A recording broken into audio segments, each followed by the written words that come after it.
What's up, guys? How's it going? Welcome to Off the Ropes. This is George, This is Julian. and we got our special guest here with us from Knocked Out by Kenny, Mr. Kenny T. Yes, sir. He's How's in it the going, house. Kenny? How's it going, folks? Thank you for having me. Very happy to be here. You already know. Yeah, for sure, man. So we're gonna get into this. No further ado, we're gonna get into this weekend's fights that we just happened. That happened. The Clarissa Shields, the Zone, and of course, a little bit about PBC and what we thought about it. So here's our first slide here. First thing I want to actually mention is we just heard about 2 days ago about Amanda Serrano and Katie Taylor actually breaking records, man. They actually broke a record at the Madison Square Garden for the second most boxing of all time. And I'm going to go ahead and say first time for women's, in the big arena. Julian, Yeah. I mean, man, what do you think about this, man? What do you think? Years in the making. Years in the making. Since Layla Ali. I mean, we expected her to, be at this level, but right now the amount of talent in in this division, in the women's division, every division is pretty stacked. But right now, this comes to the pound for pound, 1 and 2. Which are Katie Taylor, Amanda Serrano. This is, yes, like you said, this is a huge event. This is a must buy in my eyes. I mean, it's worth the buy. These two ladies put it out there. They go out, battle it out. I don't know if you've seen what they both done to their last two opponents, but hey, I mean, and they've actually faced the same two opponents actually. The last two times. It looks like Amanda Serrano got the better of it, on both opponents. But like Madison Square Garden, that's a big deal. Yeah, absolutely. Kenny, what are your thoughts, man? What do you think about this? With these women's making some history? It's huge. It's huge. And I love to see it. Shout outs to both of them for doing something so big, and shout outs to their promotional companies, because you got to be honest. Big ups to Eddie Hearn and big ups to Most Valuable Promotions and Jake Paul for putting the money for promoting the fight the way that they're putting forward. Leave it up to Bob Arum, there would be no promotion. Leave it up to PBC, there probably would be no promotion either. So you got to give it up to the ladies. You got to give it up to the promotional companies. It's huge, and I love to see it. Can't wait for the fight. I may actually be there in person. I'm looking forward to it. Yeah, I've been seeing that, man. That you actually might be there. That'll be something to see. Heck And yeah. and again, like I said, coming through with this history for these women, like here's just some notable fights that you could see here on the screen. Like they outdid, I wouldn't say outdid, but they're up there with Muhammad Ali facing Joe Frazier, Sugar Ray Robinson, and Jake LaMotta. And I was looking into this further to see actually who was like the top Madison Square Garden pre-sale tickets. And according to Irish Sun, it says that Golovkin and David Lemieux actually had the highest. And that was pretty crazy. I mean, correct me if I'm wrong, Julian. Is that correct? Because I mean, that's something that I just saw here. You good? Can you hear me? Yeah, we can hear you. Can you hear me? I can't hear you. Uh-oh. How about now? I hear both of you. Okay, yeah, I can hear all of us. All right, well, we'll let him restart his phone real fast. But yeah, like Kenny, we're talking about this real quick, that Golovkin and Lemieux, it seems like were the top sellers at Madison Square Garden back in, I want to say it was 2016. And before that, it was Big Baby Miller and Joshua, the fight that never happened, that actually, I guess, holds the highest gross pre-sale tickets sold there at the Madison Square Garden back in 2019. I could see that. Yeah. I could see that being the case for sure, because it wasn't that going to be Joshua's first time coming to New York to the U.S. MSG. Yeah, you're right, exactly. And then that's when he met Mr. Andy Ruiz, man. We all know how that turned out. Very unfortunate. Very unfortunate, yeah. So again, moving forward, big shout out to the women here making some history, big time, not just for women's boxing, but boxing in general. I don't want to just say women's boxing because that kind of puts them in a category when they're all one big unit as boxing. But moving forward, on to our next topic here, we're going to talk about the Liam Williams and Eubanks Jr. card, and then also with Clarissa Shields. So first fight that we saw was the Clarissa Shields and Emma Cozen. Cozen. Yeah. Yeah, yeah. So, I mean, it's what I expected from Clarissa Shields. Really good, top notch boxing, good jab. Showing the pedigree that she is boxing beautifully from the outside. And keeping Cozen kind of pretty much, he kind of cuffing her up with, keeping her at bay. What did you see in this, Kenny? I agree. She was definitely taking advantage of Cozen. She was outclassing Cozen. Cozen seemed like she was very skillful. It just seemed like nothing that she was doing would work, and Shields was just outlanding, out throwing from a lot of different angles, and it was definitely a lopsided victory for Clarissa Shields. I don't know how I forgot her name. Marshall was Yeah, on, Savannah yeah, Marshall. was on the sideline saying, "Oh, boring fight, sleeping," because there was a lot of punches flying and a lot of them were landing. A lot of body Yeah, punches were landing. A yeah, lot of yeah. body. But how about this? I mean, just a fun fact. I mean, didn't they face each other in the Olympics? Yep. Didn't Marshall beat her? I mean, in a well, they say controversial, but like if you see the fight, I just think she won. I really do think she won. But this is the pros now. We're this is for the championship. Hmm. So I mean, let's dance. I mean, let's make this fight happen. Yeah, and I think I was reading on it. I think Marshall was maybe 21 or 24, and Clarissa Shields was 16. So speaking of that, next, of course, Savannah Marshall being there, yawning, acting like she was not entertained whatsoever. It was entertaining. It was funny to see for me, man. I thought it was pretty funny. There they were at the end of as always, post fight, talking shit to each other. And I know some people are speculating that Clarissa Shields might not take this fight. I don't see it that way. She said it herself that she wants this fight, and I don't see no other way. Um, I mean, what do you guys think, man? I mean, obviously, this is the one to make, right? It's one more belt. It's for the IBF, so I think this is gonna happen. What do you guys think? It has to. Like, it just has to. I mean, to pretty much undispute a division. I mean, that's what she has to do. She has to get through her. Yes, absolutely. Kenny, how do you see this, man? You think this is gonna happen sometime in this year, next year?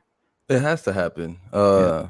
That's the GOAT, as she calls herself. I don't see why she would not take this fight or not set that fight up. She did say after in the post fight press conference that she is going to, or not the press conference, but right after the fight, she said that she's going to take one more fight or two more fights in boxing for this year, and then Hmm. after this year, she said that boxing will not see her anymore because she's going to be training and fighting in MMA. Oh, So Wow. this fight needs to happen this year. It may not happen. oh man. June. I read that she wants a June bout with her after her fight next month. Correct? I mean, or at the end of the month. She's looking at a June bout, depending on how her bout goes. But I mean, I'm expecting her to be as dominant as Clarissa was. Yeah, it has to happen. I didn't know that part about her just taking two more fights in boxing and going 100% over to MMA. Yeah, she said one. She said one or two. But she said that after this year, she said next year she's focusing on MMA, which I don't think that's too intelligent. But to each It's their not. own. It really isn't. Yeah. You're correct on that, Kenny. Exactly. For Yeah, for real, for sure. real. Yeah, yeah, man. So moving on to our main event in that card, Chris Eubanks Jr., Liam Williams. For me, I mean, he started off good and then just coasted. I didn't see the punishment that he was claiming to be or claiming to say that he had in here. I mean, shit, guys. I mean, Yep. I didn't see the Liam Williams that fought against Bubu Andrade. yeah, I did not see that one at all. Liam, I mean, he got knocked down 4 times. That's pretty much. I never seen that in Liam Williams. But hey, we know who Chris Eubank is. I mean, Chris Eubank, he is who he is. I mean, he has the power. He has flashes of power when he needs it. He could box. He has a good ring IQ. Um, but like I said, like we talked about in our last show, about if where does this stand for him moving forward? Like does he fight a Triple G next? Or who does he fight? Like that's just the question. That I've had in my head. Yeah, It's absolutely, a man. it's a tough one. It's a tough one. See, Eubank, power is probably the only thing that he has left at this point. He's an Yeah. older man. He's an older man now. He should have kept the momentum going after George Groves and after Billy Joe Billy Saunders. Joe. Billy Joe Billy Saunders. Joe. Yeah. He should have kept the momentum going after both of them. He was in amazing shape back in the day. And he was able to go the 12 rounds. He throws punches from a very weird angle, which wasn't really working for him back in the day. Roy Jones seems to be trying to capitalize on that, but he's trying to be too much like Roy Jones, keeping that front hand down, only using head movement for defense. If you notice, he started coasting in the fight the second that he felt some power from Williams, because Williams caught him with a couple of good shots, and then he started coasting and holding back and just using the little head bop with the hand down and just you trying to get or continuing to get the flash knockdown, the flat one punch knockdown, moving back, letting them breathe, and trying to show off or whatever. The only fight that he should be looking to get is Triple G, because he should be looking to get one big payday, get a fight, and get out of boxing. He's old. He's not too great of a boxer. He didn't continue training when he was a younger man. He took his time off of boxing, and that didn't work in his favor. He shouldn't tarnish his father's name. Yeah, absolutely. He's 33 years old now. So, I mean, it's kind of, I feel like he kind of let everything go, like you said, right after the Billy Joe Saunders fight. He just kind of coasted his career when he should have actually went after it. And not to say that you can't learn. The saying goes, you can't teach an old dog new tricks. And I just don't think with Roy Jones and trying to implement that style is suitable for him, man. And it just looked amateurish to me. Like you said, you seen the lead left hand kind of low, kind of do like the check hook. I just wasn't really impressed. And if he's gonna go for it, like it's got to happen now, because he waits another year or so. I mean, I still don't think he beats Triple G now. I mean, even if they were to fight here in the next 6 months or so, I just don't see it happening for him, man. I agree, man. Like I just don't see Chris Eubank at an elite level no more. Yeah, yep. I mean, he's not there. Yeah. Shout out to G Funky. What's up, my brother? Tuning in here. Of course, the homie Boxing Historian, and of course, Chicano Prophet. Thanks for tuning in, guys. We appreciate it very much, and coming along the ride with us. So, yeah, moving on. I mean, shit. This card right here, the zone card, had some really good standout fights, and I think the first one that stood out to me, which kind of fucking sucked, man, because I mean, you've seen it, Edward Vasquez and Raymond Ford.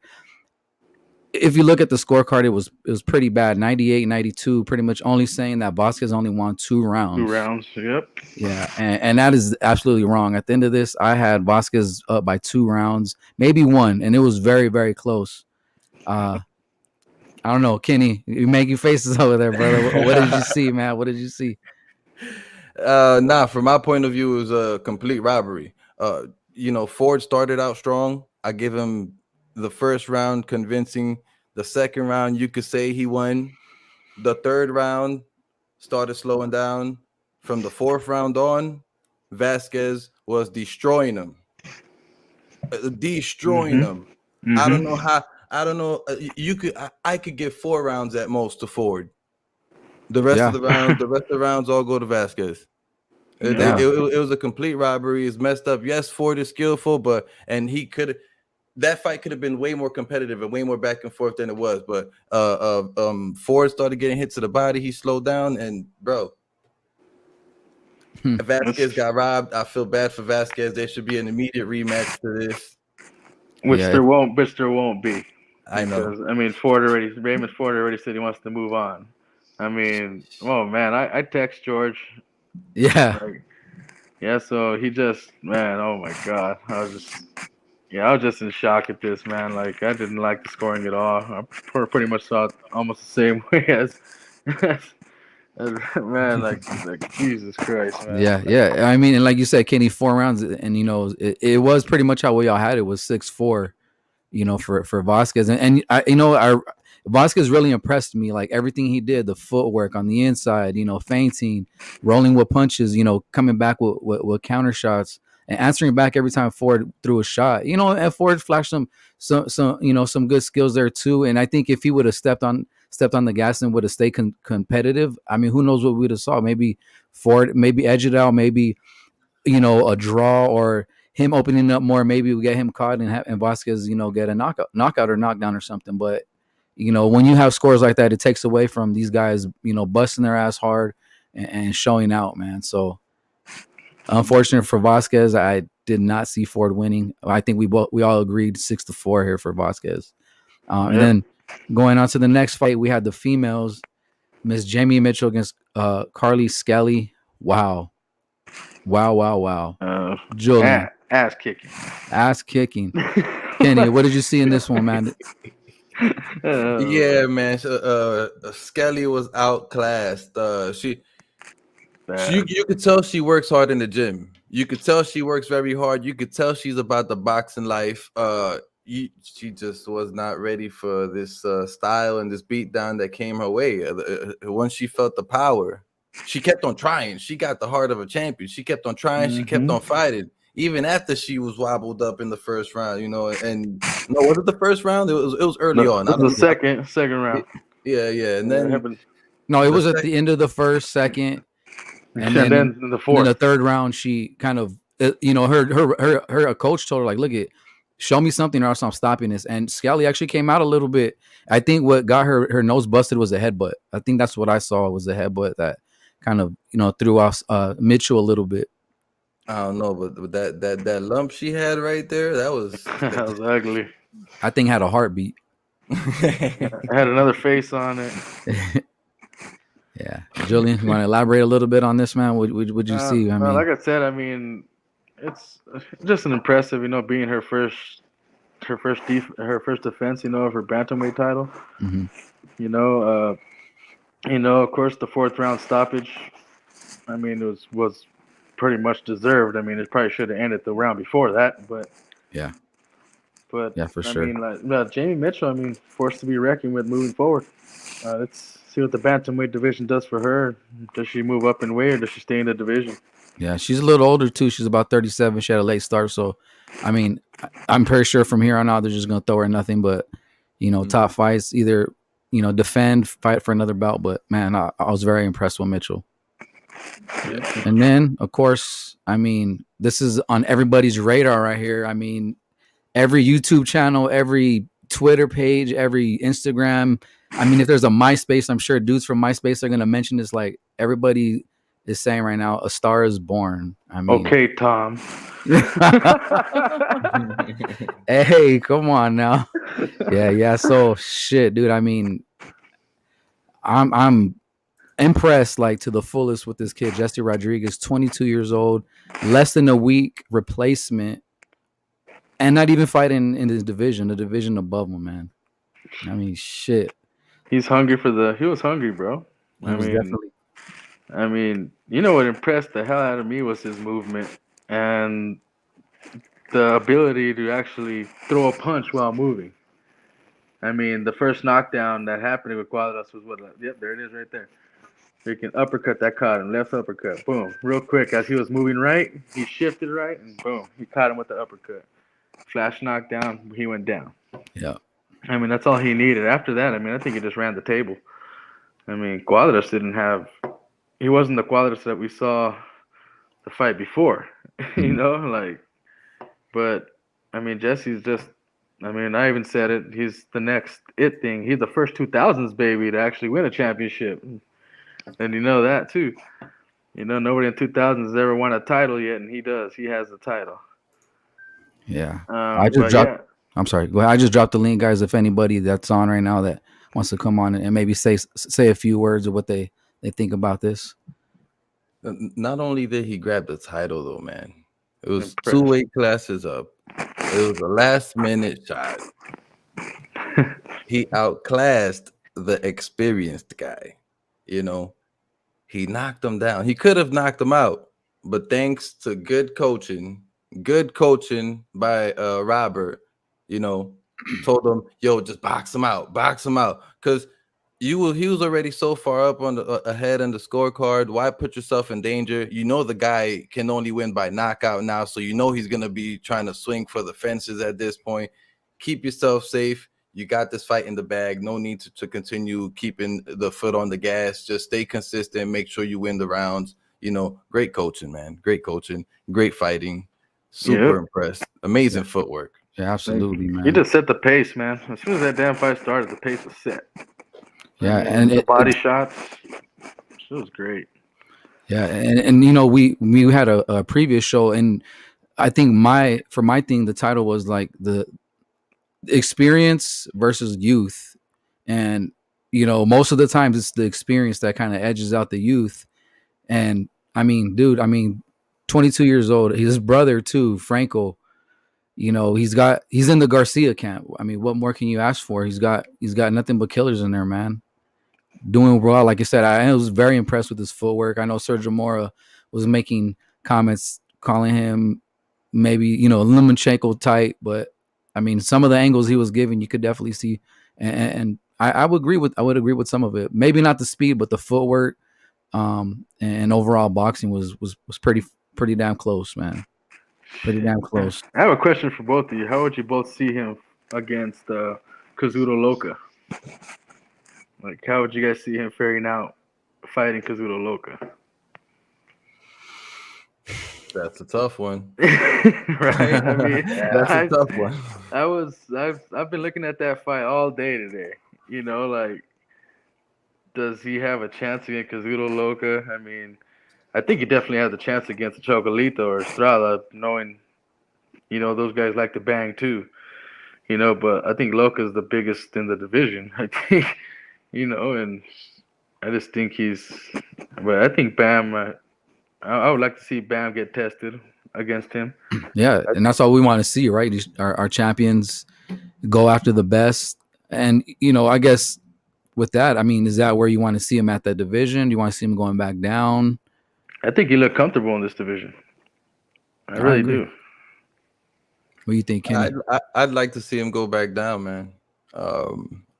Why not follow the rubric, the outline that Mayweather created, that Pacquiao followed. I mean, not created, that all these guys followed, that La Hoya was doing. You start at the lowest way you could possibly get to, get a belt, at least Man, one belt, and then go up in weight. If it's hard for him to make the weight class, but he said it's easy. He said he can make 108 easy. He So why did. why He did not say why, why not go back to 108 and become a multi division world champ, right? yeah, And get more experience before going back up and banging with the big guys and taking the Yoka fight. man, I mean, no, I agree with you on that, man. you're absolutely right. I mean, he's young enough still, and and like we're saying, less than a week, and at the way he was at, he didn't look, like he was not in shape. He special. I mean, if he's 21, especially, why not go back down and try to capture that belt as well? And then, man, that was a really good point though, Kenny. I did like that. I Like you did said, too. some of the greats, the La Hoya, Mayweather, they paved the way and showed from your lowest weight that you can get down to, and then build way up from there. I mean, And it's just like Canelo. I mean, Canelo went to light heavyweight and back down to middleweight. I mean, do you want to see him function like that? I mean, go down and then come back up, or would you rather just see him at the lower division at the 108? Nah, yeah, he could definitely go to 108, become champion. Even look, playing coach. The best game plan for this kid would be, in my opinion, would be Go back down to 108. Do 4 fights. There's 4 champs in that weight class. Yes, there is. Do 4 fights. Each fight with a different champ. Undisputed. Go up to 112. Do the same thing. There are. I don't believe there are 4 champs at 112.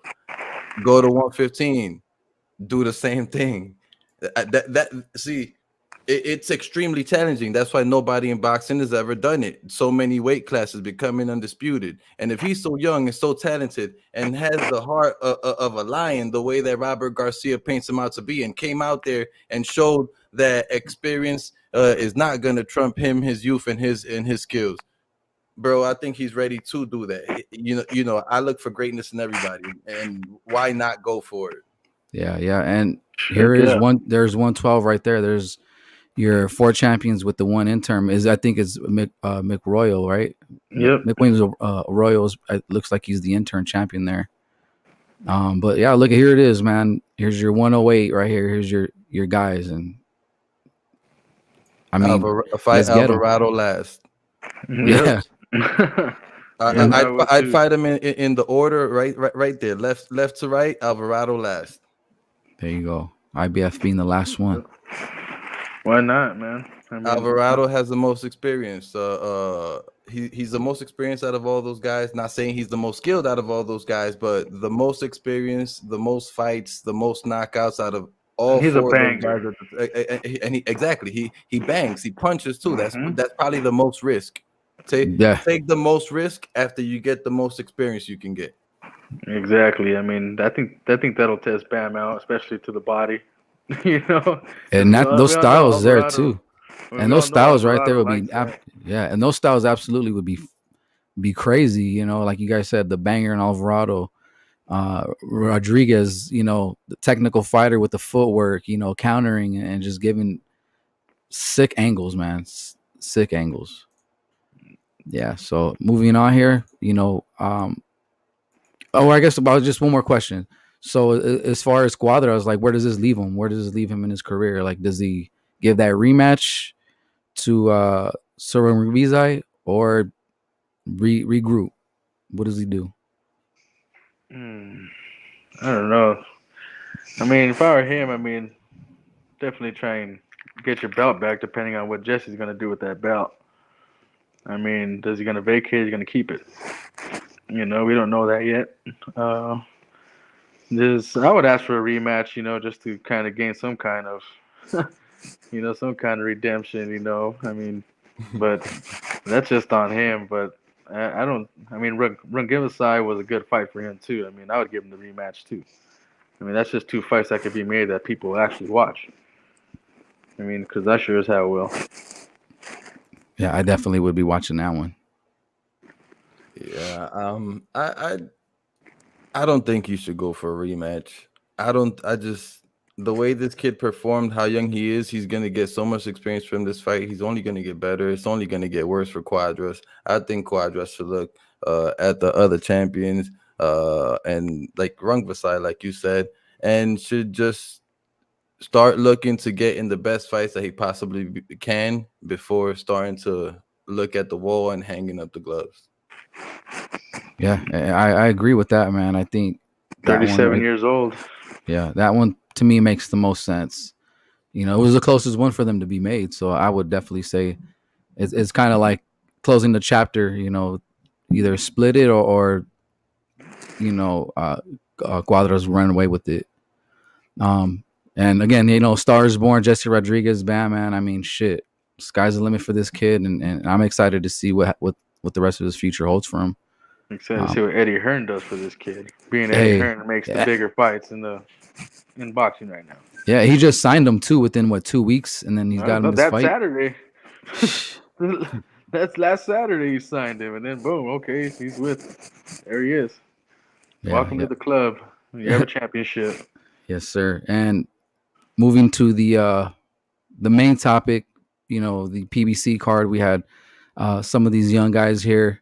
Abel Ramos versus Lucas Santamaria, Carlos Cuadras versus Luis Nitti, Jesse Ramos, Valdemir Hernandez.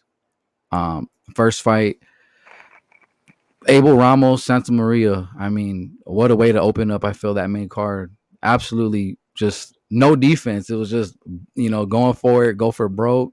I think Ramos, he let it get away from him. He had his chances a little early. I think if he would have stuck to his game plan, done some things a little bit different, he probably could have walked away with a win here. But Santa Maria, also being a tough kid, did what he had to do to win this one. Survived 2 rounds. Tell you that right now. He got caught. He got clocked in the 6th round, and I mean the 9th round and the 6th round. And I thought he was gonna go down, but hey, that kid, hey, he has heart, man, and I guess that's the reason he edged out the fight. But yes, he did get lazy. Abel Ramos did get lazy in the second half of the fight.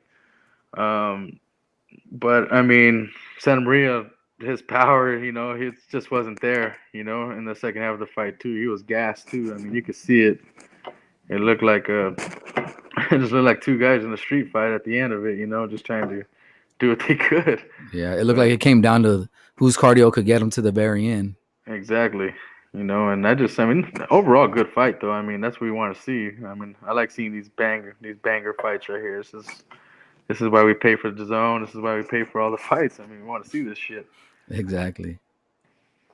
Yeah. I agree. I agree that Ramos had his chances early. Didn't he almost knock him down in the first round? Got him stumbling, the wobbly legs, you know, Mm-hmm. and he definitely let it slip away by not doing enough. It seemed like he was definitely only dependent and relying on his power. Yep. It didn't seem like he had a second game plan besides his power. And that's the main reason why he lost his fight. Santa Maria came in here boxing the entire time. Yes, he got caught with a couple good shots that left him wobbly, but he kept on boxing after that. Even when he got wobbled in the first round, he went right back to boxing. He got his little balance back, went to the corner, and went back to moving his head into trying to land jabs and straights. I was impressed by Santa Maria. It was definitely a more of a brawl than it should have been, but Santa Maria was definitely the more defensive, better boxer of the night. Ramos at the end of the fight, he was like if they robbed him. I did not think that. I didn't think it was a robbery. Oh, it was the right call. It was Yeah, the it was right the call. right call. Ramos landed some good shots, some nice clean shots that wobbled Santa Maria, but Santa Maria won the rest of the rounds. You can't win 30 seconds of a round with a good shot and expect to win the entire round. It doesn't work that way. Yeah. Santa Maria did his thing. He deserves to win. Yeah. That's Yep. why there's 3 minutes in that round. Yeah, it was good, man. I thought it was a good way to start that main card. I was at work watching this, impressed. I was like, all right, you know what? And I think I don't want to get too much into the whole pay-per-view thing, but I felt, my opinion, if this wasn't a pay-per-view, I felt like there would have been more of a buzz for this card. But instead, you have people like, why the hell are you putting this on pay-per-view? That was the big shit all over social media on YouTube. Why is this on pay-per-view? But if you were to put this on Fox or FS1 or even Showtime, I think there would be more of a buzz for this, because I mean there were some names on there up and down, even from like the early prelim all the way to the main card. There was names on there that a lot of us boxing fans recognize and enjoy watching. But good fight for that one. Santa Maria got a good win here against Ramos. Um, and then on to the next one. I was very, very impressed with Luis Needy, man, and I was a little curious on to see exactly what Needy was going to do here after losing to Brandon Figueroa, where he was just moments, or even just really close to being able to get that shot against Stephen Fulton, but he ended up losing his chances to Brandon Figueroa, man. Needy, very impressive, very impressed. I think he set the tone with that first round knockdown. Got Castro's attention really early. Boxed really well. I thought he showed excellent footwork, countering. Castro had his moments too, but all in all, they had the right man winning here. No, I agree, man. I mean, Neri. I mean, 26 years old. I mean, he's not gonna let one loss we can get to him. I mean, he's just. I mean, he's just set up for greatness too. I mean, would you like to see him fight Figueroa again? Maybe, but Figueroa's going up in weight, so that probably won't happen unless he goes up to 126. Castro on the other hand, I mean, we had him, as a winning this fight, We did. going, yeah, I mean, a preview, and Castro pretty much went in there with a more experienced fighter, man. I mean, even though the record didn't show really, on Castro's end, but I mean, I just like we talk about levels to the game. Neri showed the level to the game in this fight. Yep. Castro definitely showed that he was there to fight, though. He Hmm. showed he was no slouch. I was definitely impressed by his work. He came back after the knockdown, and he just saying he didn't give up. And for portions of that fight, for portions of the fight, I had the thought like, okay, if Neri doesn't do something soon, he's gonna start losing this fight, and then Neri would turn it on again. He would take his breaks. They definitely had the right winner for this fight. I definitely feel there's some things that Neri could do to improve. He definitely started gassing out. He shows when he's hurt. When he got hit to the body a couple times, he grimaces and like he shows it too much. Projects his when he's hurt too much. And he's also very vulnerable in certain times. Gets caught against the ropes. But besides the things that he does need to work on, he does a lot of great things. I don't think he has anything at all for Stephen Fulton. uh-uh. No, or you're right. or, No, no, or no, you're right MJ on that.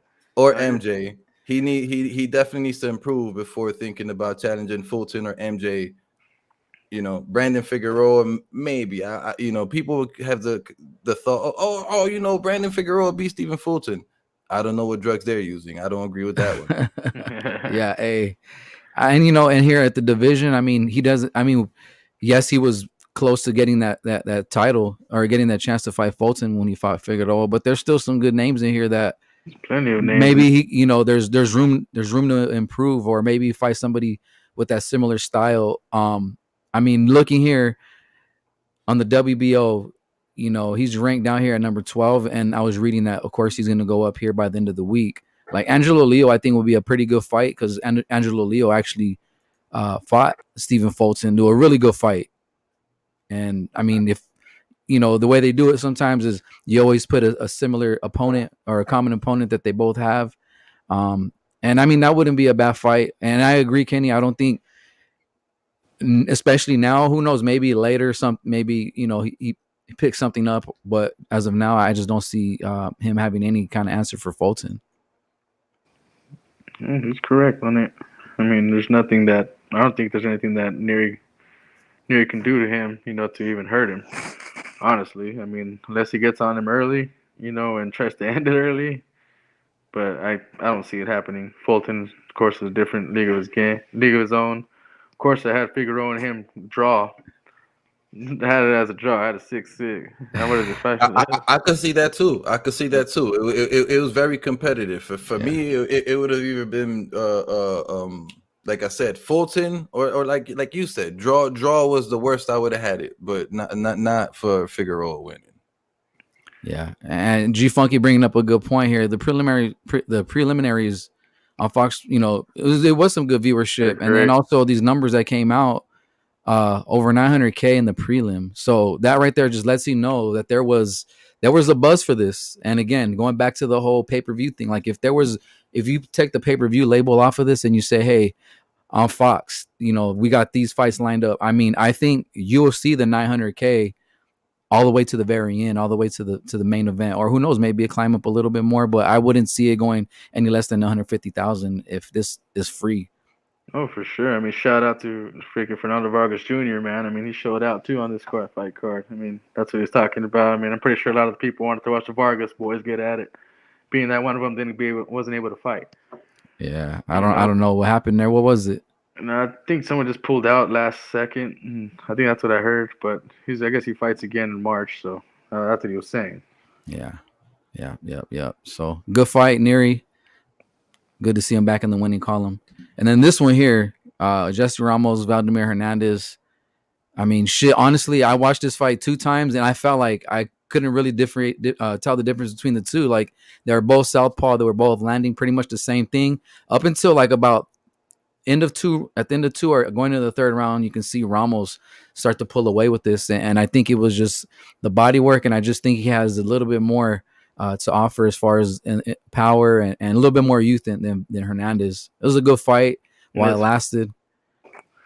it was cool, man. I mean, we didn't see the Vladimir Hernandez that beat J Rock. Tell you that right now. We didn't see that one at all.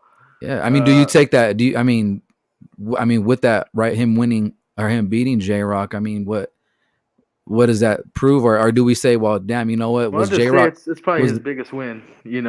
Like to date, I guess you could say. I mean, that's his biggest win. I mean, J Rock's still a name, even though it's been going down with him. But I mean, Jesus Ramos, he does what he does, man. He sticks the jab out there, and he'll come at you with combinations. He'll switch it up on you too. But I mean, Hernandez, I mean, age pretty much a factor to the youth. Youth got the better part of this one, I think, and let's see Jesus Ramos get up there. Let's see him yeah, start fighting some guns now. I mean, I think it's time. absolutely. I'm not. I don't know, man. I wasn't too impressed in the early rounds. He was getting hit way too much, and his defense just wasn't there. He was just standing there to get hit instead of staying tall and using his footwork to get out of range and stay out of range of Hernandez. He would kind of crouch in, and Hernandez would start throwing hooks and get the hooks right around the Right gloves. here. And yeah, Hernandez was landing a hell of a lot of punches in the early rounds. And if it wasn't for Hernandez being older and not being in shape, you can see he's not in the shape that he should be to be boxing. Um, he would have lasted 12 rounds. If he could have lasted the 12 rounds, like not gassed out, this could have been a different fight. Yeah. Ramos won because Hernandez is older and gassed out, not because he was so amazing, in my opinion. He He did land. wasn't. He was landing much better as the fight went on. Later on, he started landing with power and more precise punches, but that was because Hernandez got tired. When Hernandez was not tired, Hernandez was taking it to Ramos. I don't know if Ramos should step in there with a top tier, higher competition, because if he goes in there leaving his chin and his head out there and ducking into his competition instead of staying long, he's gonna risk getting knocked down and knocked out. He's a middle. Absolutely. He's a middleweight, right? He's a middleweight. Is that what he is? Yeah. Hey, give me one moment here. We just got somebody online here that just that joined the panel. What's going on, man? I'm gonna go ahead and add you in here. Yo, The word up, legend. Lolly. You got the legend, bro. Listen, this Hernandez thing, it depends on the fight. Who's he gonna fight next? So you need to decipher who these people are in terms of their promoter. Mm. If he's a 160, 154, 167. Listen, these divisions have been controlled by Britain from where I'm from for eternity. Since day one. That's basically boxing. It's created here. So if all these people are going to be turning up, listen, you got all these people at 140. You got Devin Haney trying to fight Cambosis in Australia. Mm. Got mans like Tank turning up trying to come into the party. All these mans turn up. Listen. Where do you think boxing comes from? Well, from here, from the UK. So there's obviously promoters that are here and all over the world. You need to get a fight, which is a super fight. We don't have super fights anymore. And you know why we don't have any super fights anymore? Because we don't have Don King. Don King, love him or hate him, was the main man in boxing. Everyone's talking about beta males and alpha males on the internet. All this complete garbage about men. All this idiot talk about men.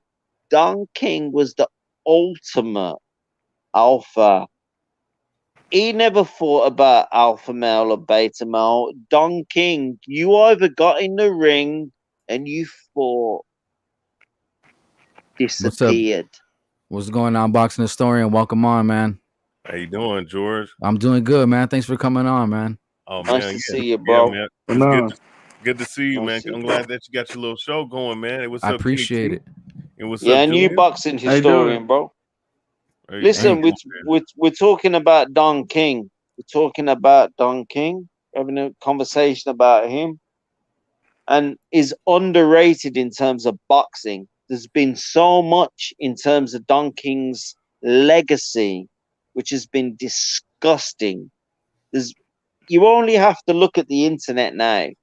Why are people talking about him like he's some sort of has-been nonsense guy because of the Stavern thing? Listen, Don King is what boxing was. We're all boxing fans. We've all got our own has-been beefs on the internet.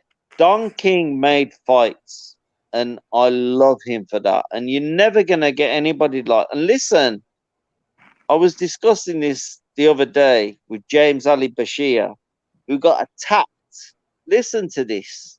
Don't dump me off the channel.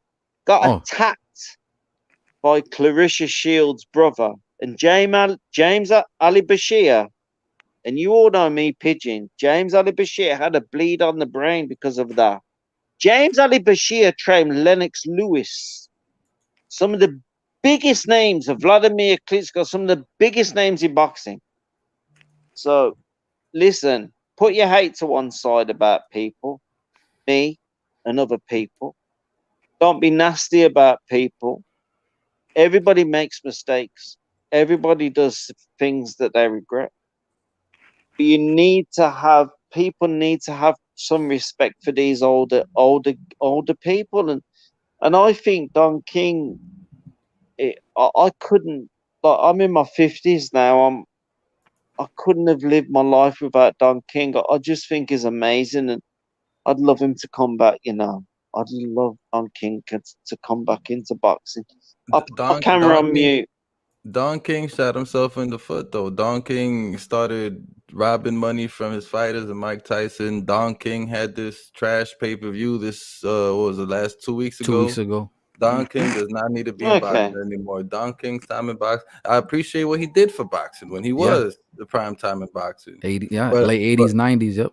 He's yeah, the it but man. You didn't know it's the but I 70s, am glad. 70s. But I am glad that he is no longer a part of boxing because he's only trying to get money these days. You saw that last pay-per-view. Listen. We all know. Listen, speak to boxing historian about Don King, the history of Don King. He knows a lot more than me. Let's discuss the history of. You would not be sitting discussing boxing tonight if it wasn't for Don King. There would be no boxing if it wasn't for Don King. I don't know. So Muhammad Ali's been around a lot. let's not get twisted. I was about to say that. Like Bob Arum and Muhammad Ali is pretty much one of the biggest Boxing boxers of all historian. time. What do you got to say, No. man? What do you think about Ramos? Let's take it back to Ramos, right? Ramos from this past weekend. Yeah, Ramos versus Hernandez. I thought Ramos. I mean, I like what he was able to do. I mean, I do kind of get irritated where everybody's trying to use a Philly shell or, because I saw what he was trying to do. But his jab looked nice. His movement looked good. He was up on the scorecards.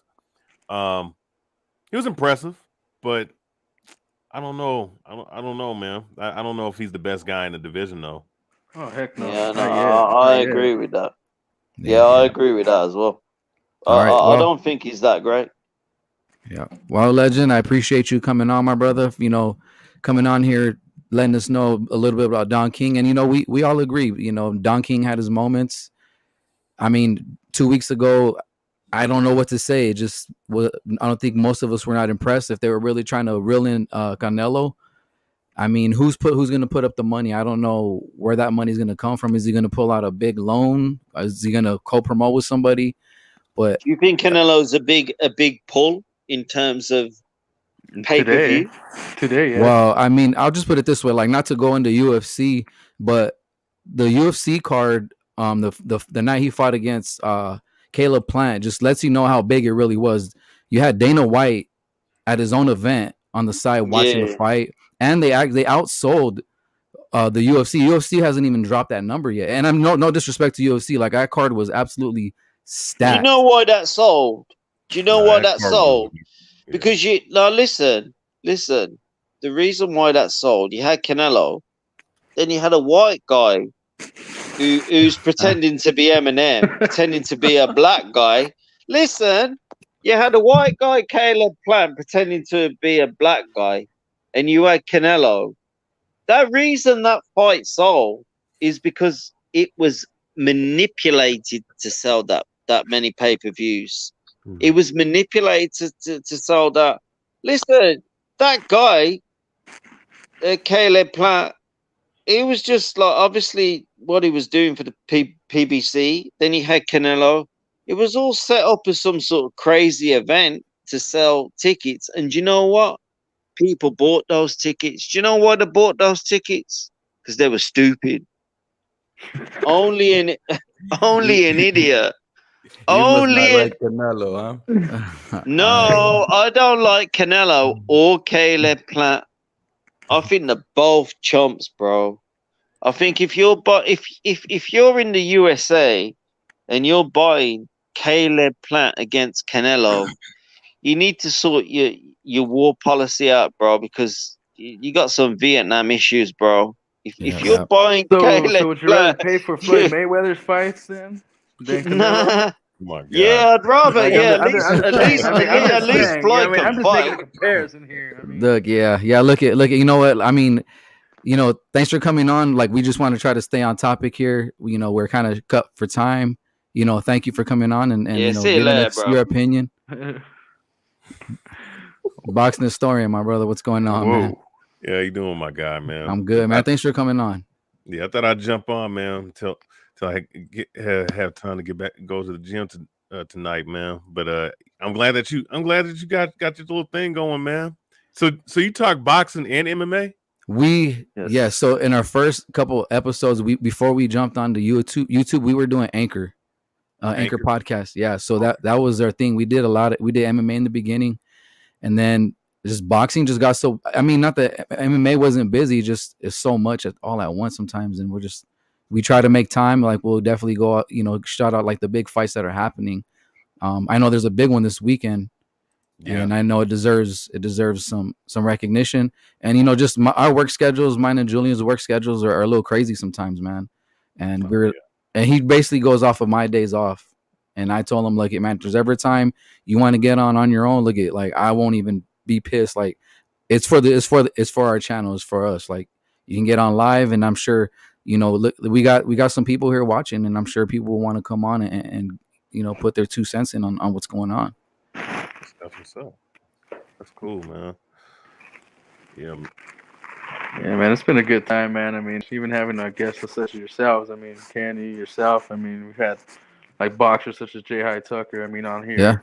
You know, Carlos Jackson. You know, Catalina Ruiz. You know, we've had a lot of so it's been pretty cool, man. I mean, it's just been a good run here. Yeah, we had Malik Mayhem Montgomery too. He was like, I think he was our first interview. Yes, he was off Anchor. Yeah. So thanks, dope, man. Yeah, appreciate it. Like I said, we want to try to keep it going. You're more than welcome to stay on, man. I mean, so you just gave what you thought about this fight. You know, I think we kind of all agreed it was a little slow at first. I mean, it looked like Hernandez was going to do something, but Ramos' youth, a little more power, kind of just took this one away from him. Yeah, I thought his height and his athleticism was out obviously. I thought it was overkill in terms of against Hernandez. I didn't think he really had much of a chance, even though he pushed forward. But I didn't. There was no way he was going to really be that much of a match for Ramos. But if Ramos, I mean, I'm gonna be honest with you, with Ramos, even though he looks solid, if he don't keep his left hand up, man, eventually someone who is a higher caliber is going to end up catching him and putting him on his canvas, man. Yep. Absolutely. Yeah. So moving on to the next one, we had Leo Santa Cruz, Kenan Carbajal, man, and I think everybody was anticipating to see what Santa Cruz was going to do coming off of, I would say, I think it was maybe almost a 2-year layoff. Was it 2 years? It's been about 2 years, right? Like a year and a half. Was it 2019 that it happened, right before the COVID, or was it 2020? I actually wrote that down. I think it's about 2 years. Yeah, but I mean, all in all, man, like it was good to see Leo Santa Cruz get back into the winning column. I mean, it was, I don't know, I didn't know what to really expect him coming back from a loss, especially a devastating knockout loss like that to Davis. I mean, he did really well, body work. I thought, I guess it was just kind of your typical Leo. No, I wouldn't even say typical Leo Santa Cruz. I just happy to see him actually get back on in the winning column. I would say that it was a typical Leo Santa Cruz. Yeah, I was trying to be respectful. I mean, I felt. I mean, I Came back. felt. I mean, No, go ahead, go ahead. I personally felt, that he didn't lose a beat really. I mean, he kind of stayed to his game plan. He kind of kept to him what Leo does: the body, the jab, body, the jab. When he needs to flash his power, he'll flash his power. I mean, yes, Keenan was saying, "Yeah, I hurt myself," but I mean, dude, you just had no chance. I mean, I don't even think a healthy Keenan Carbajal could have beat Leo Santa Cruz. No. I think Keenan Carbajal just fought the wrong style of fight. He's so much bigger than Leo Santa Cruz, so much more reach than Leo Santa Cruz. And he looked more powerful than Leo Santa Cruz. You don't know who has more power. Power doesn't depend on looks. But he should have fought long. He should have fought with a jab and a straight. He should have fought that the entire fight with a few body shots here and there to slow down the forever going engine of Leo Santa Cruz. Leo Santa Cruz, I don't think he looked too amazing. He did the same exact thing he did against Gervonta Tank Davis. He was still getting hit a lot. His defense didn't really get any better than last fight, which you would think it would, because he just came off of a very bad knockout. You would think his defense would get better. It's the same exact defense, same exact Leo Santa Cruz. I mean, he did have a cut on his eye from a headbutt. I mean, that has a lot to do with your vision in the ring. It does. It does. It's just, I don't see Leo Santa Cruz hasn't impressed me since Abner Mares. Since the Abner Mares wins. And Really? I feel like he hasn't gotten better since then. I feel like it's the same Leo Santa Cruz, the same exact combinations, gets hit the same exact way, hits the same exact way, does the same little thing with his hands in his gloves, shakes it off after he throws a couple punches, very predictable, projects what he's gonna do. At least I can tell what he's gonna do. So if I, that am not a boxer in the ring with him, can tell or sort of predict what he's gonna do, then what should the other or a guy with a high IQ in the ring be able to do? Yeah, exactly. Tank showed that. I mean, laziness. He became lazy. I mean, yeah, I understand completely what you're saying too. I mean, he does get lazy in all of his fights. I mean, there's a certain point in the fight where we're gonna see him get tagged pretty damn good. I mean, and we see it a lot. And no, I completely understand what you're saying, Kenny. I mean, I know for sure. Well, Kenny, would you attribute that to the fact that he's been going from 126 to 130 and 126, and he's about to drop back down? Do you attribute that to him just moving different weight classes, and that might be the case? I don't know, because moving up and down in weight class does not affect your skill development. That, if anything, that affects your engine and how hard you can go for the entire fight. And he seems to not be affected by going up and down in weight. He seems to have a great engine, whether he's at 130 or 126. He seems to not be affected by that. It's his skills and ability that I'd expect to see improve. His footwork, his defense, his feints, his head movement. His defense is the most lackluster thing that he has. He gets hit way too much. Do you see this kind of success against Michael Conlon if they dance with each other? Seeking, depending if Michael Conlon wins at the end of the month. I'm not gonna speak off the top of my head. I gotta see some tape. I like to review some tape before speaking. I don't want to talk nonsense or speak lies. Yeah, no, you're right. Because I've seen Michael Conlon live twice. Twice here in Tucson. So I know what the kid's capable of. Yes, he's a champion right now, but I just feel that I don't know if he's the caliber of Leo Santa Cruz. I'll check. I'll definitely check him out, and obviously we won't be able to speak about it now, but we can speak about it offline for sure. Definitely. Yep. And our main event, Keith Thurman, Mario Barrios. I mean, some lows in the beginning. I mean, I don't know. I think for me, I was waiting to see some kind of rust, and he was a little shaky at first, but it wasn't very long. It wasn't very long for him to shake off if there was some kind of rust.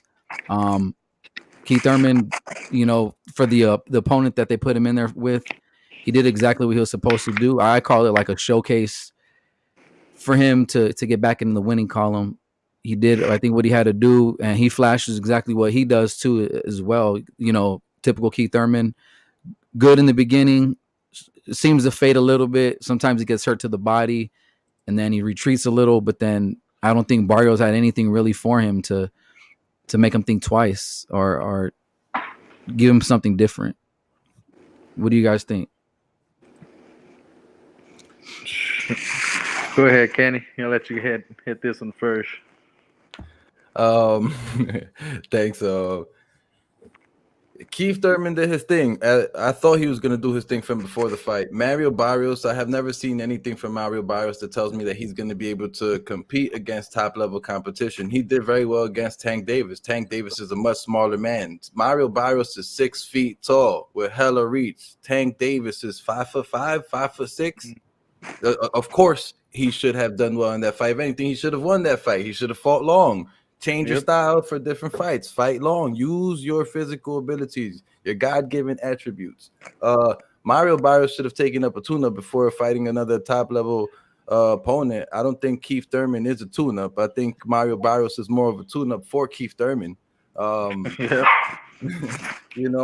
feel bad for Barrios. I don't seriously feel bad for Barrios, but Thurman definitely did exactly what he should have done.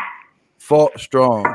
Knew that he had power, knew that he had ability and speed. He fought strong, fast, and very good defensively. Of course, he got hit. Obviously, Barrios throws a lot of punches, but couldn't come out with the win.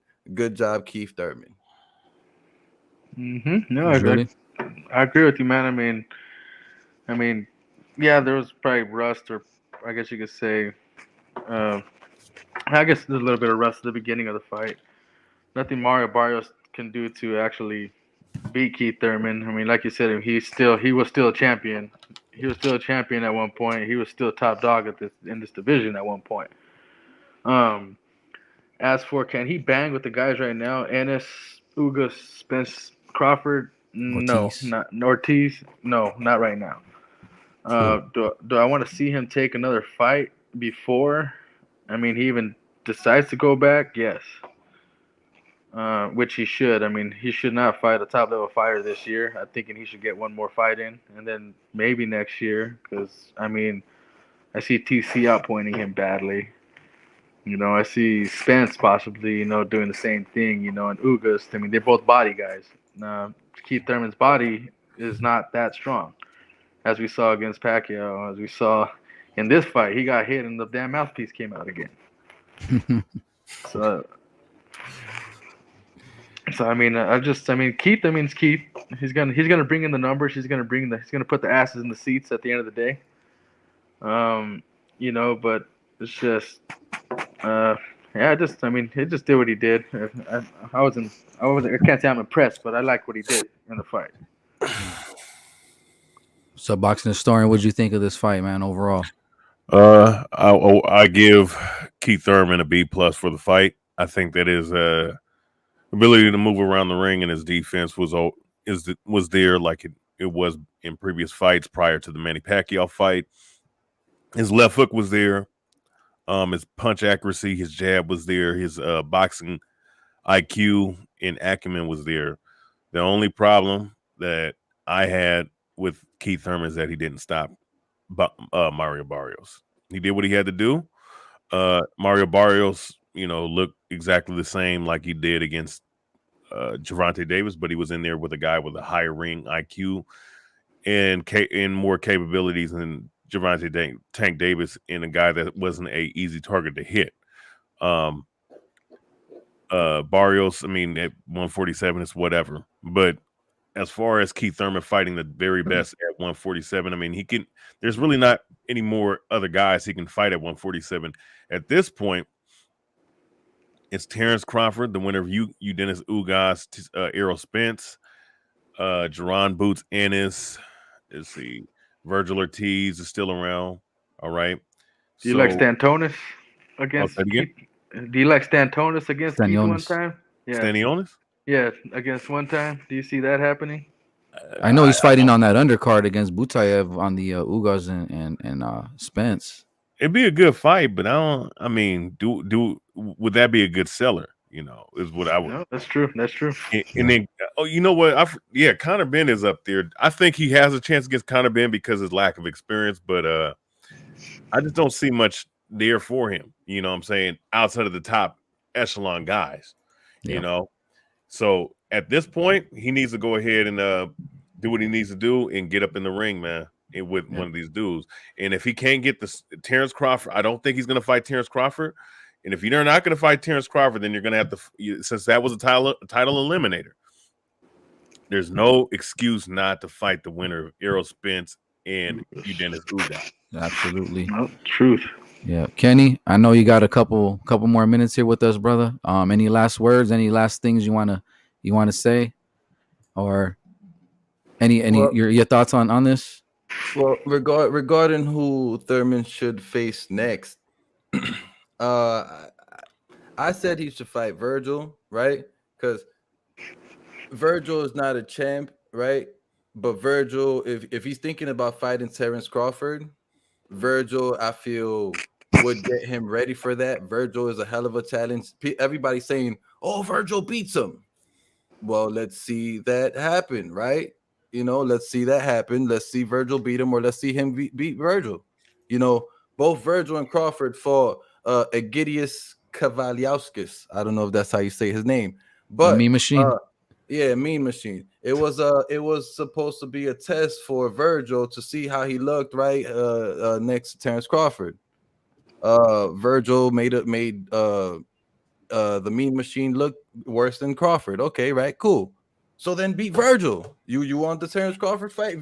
Beat Virgil. Beat Virgil. It's not as big of a step up as fighting Terrence Crawford or fighting Errol Spence or fighting Jaron Ennis, which I think will pick him apart, or fighting forgot the other dude. Ugas. The great boxing ability Ugas. So, I think he definitely needs a tune-up from this tune-up before he goes to a championship level. Yeah. Right. And I like that. I didn't even think about that. The Virgil Ortiz. I wasn't thinking that yet, because I know Virgil Ortiz has a fight coming up with McKenson. But you're right. If he's calling out, is Thurman, wanting to fight Crawford next, why not give him, Virgil Ortiz? Because we know Virgil Ortiz has been wanting Crawford and Spence, but at one point it was looking like it was going to be Crawford and Spence. He was following the same route that Spence was on. So, that wouldn't be a bad fight, but I still think Ortiz might be a little too much. Ortiz has tremendous body work. Good, I like Ortiz's body work, and have we seen as of late, Thurman just can't take those body shots, man. No, he cannot. Yeah. Nothing at all. Yo, hey, real quick, man, I'm about to jump off, but I appreciate you having me on, George Rose. I'm gonna cue your channel in. Hey, Kenny T, always good to see you, Julian.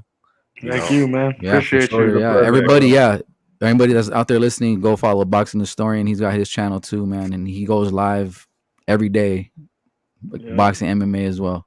And definitely Boxing by Kenny, man. He's always talking about boxing. He knows what's up, of course, as y'all can see. It's just always an honor, man, to have anybody on. Pretty much. It's always cool.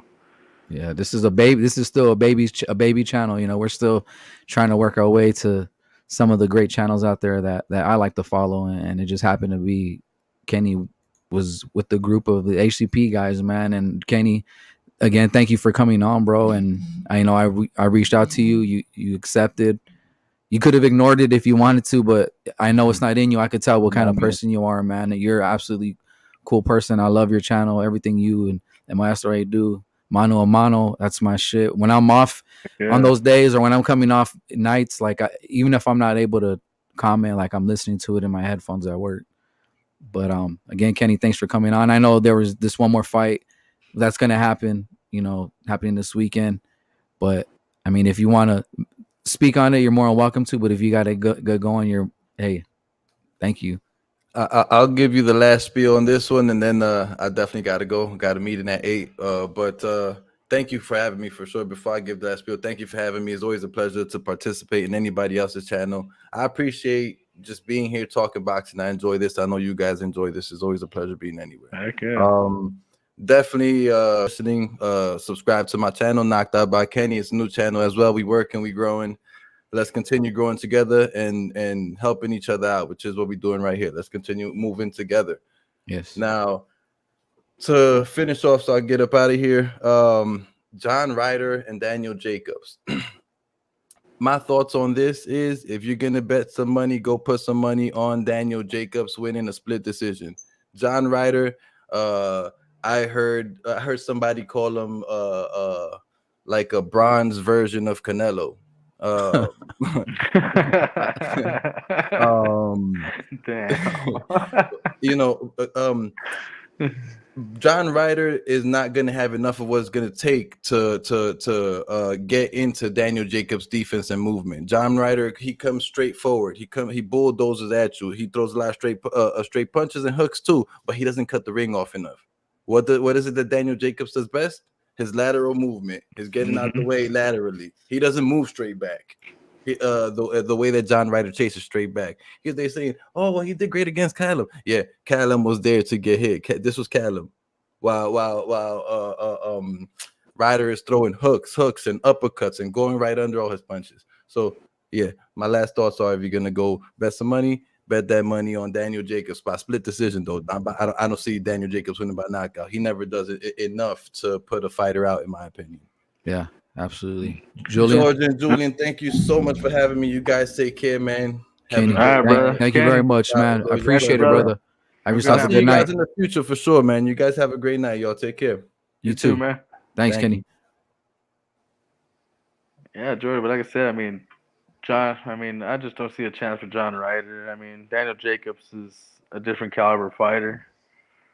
Daniel Jacobs has been in with the best, so, and like I said, I just don't see him. I don't see John Ryder with any chance. And just possibly, yeah, I could see a split decision, but I would say possibly a majority on my half, for Jacobs. Yeah. I agree with you guys. I mean, it's definitely going to be a competitive fight. Ryder has been in there with Callum Smith, Billy Joe Saunders. I watched those fights on highlight. I watched those fights in full, and I mean, bro, like really good competitive fights. But again, those were a little bit back then. I think it was like 2016 that. Yeah, it might have been 2016 and 2019 that he fought those two guys. But he does things pretty well. Like I like the hooks. But in moments he slows down. It's like, I don't know if he loses interest or he just loses focus, but he just sometimes that's where he loses the rounds. But I'm definitely gonna go and say Jacobs too will win this one, man. And honestly, and then once we get to that happening, well, this is actually the fight of the weekend. You also have Amo Williams on that card as well. So yeah, I've seen that kid train. I like him a lot. So, but like I said, man, I mean, just a short week of boxing this week. I mean, nothing too big, going on. But like we said, just keep in mind, just watch these kids on DAZN. The younger generation. Like we said, Amo Williams, he's coming up. I mean, it's just another name to put out there. Just like I said, just shout out to all the youngins coming up too. Like we talked about, Fernando Vargas Jr.